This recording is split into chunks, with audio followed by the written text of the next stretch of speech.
Israel और Hamas के बीच चल रहा संघर्ष थमने का नाम नहीं ले रहा। पहले हमास ने इजरायल पर ताबड़तोड़ हमला कर इजरायल की संप्रभुता को चुनौती दी। बदले में अब इजरायल भी हमास को जड़ से खत्म करने पर इतना अड़ा हुआ है कि वह आमजन की जानों की भी परवाह नहीं कर रहा। गाजा पट्टी में पैदा हुआ खाद्य संकट भी चिंता का कारण बन रहा है। आपको बता दें कि इजरायल ने सैन्य ऑपरेशन के कारण खाद्य आपूर्ति को काफ़ी हद तक रोका हुआ है, जिससे लोगों के पास खाने, अस्पतालों में दवाएं व आवश्यक सामान का संकट पैदा हो रहा है। इस विवाद से राजनीतिक अस्थिरता तो बढ़ी है, मानवता को भी खतरा पैदा हुआ है। ध्रुवों में बटे पश्चिमी व मुस्लिमी देश। इजरायल हमास के बीच चल रही लड़ाई ने दुनिया को दो ध्रुवों में बांट दिया है।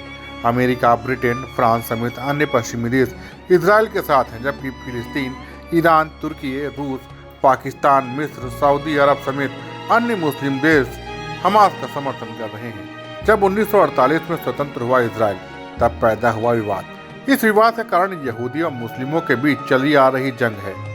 प्रथम विश्व युद्ध के समय ब्रिटेन ने बाल्फोर घोषणा का ऐलान किया। इसमें यहूदियों के लिए नेशनल होम की स्थापना करने की आवश्यकता बताई गई। दूसरे विश्व युद्ध के बाद 1947 में यूनाइटेड नेशंस ने फिलिस्तीन को दो अलग अलग राष्ट्रों में विभाजित करने का प्रस्ताव रखा। इसमें एक राष्ट्र यहूदी व दूसरा राष्ट्र मुस्लिम देश के रूप में प्रस्तावित था। फिलिस्तीन ने इसे मानने से इनकार कर दिया था। 1948 में आखिरकार यहूदियों ने खुद के अलग राष्ट्र होने की घोषणा कर दी, जिसका नाम इजरायल रखा गया। इसे फिलिस्तीन ने मानने से इनकार कर दिया। तभी से इजरायल व फिलिस्तीन के बीच विवाद चला आ रहा है। इजरायल को अलग देश के रूप में मान्यता देने का अरब देश विरोध करते हैं, जबकि अमेरिका समेत अन्य पश्चिमी देश इसका समर्थन करते हैं। Bureau report, Dastak times.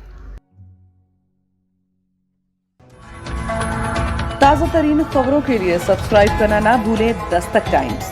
Bell icon दबाकर पाएं देश विदेश की लेटेस्ट खबरों की नोटिफिकेशन।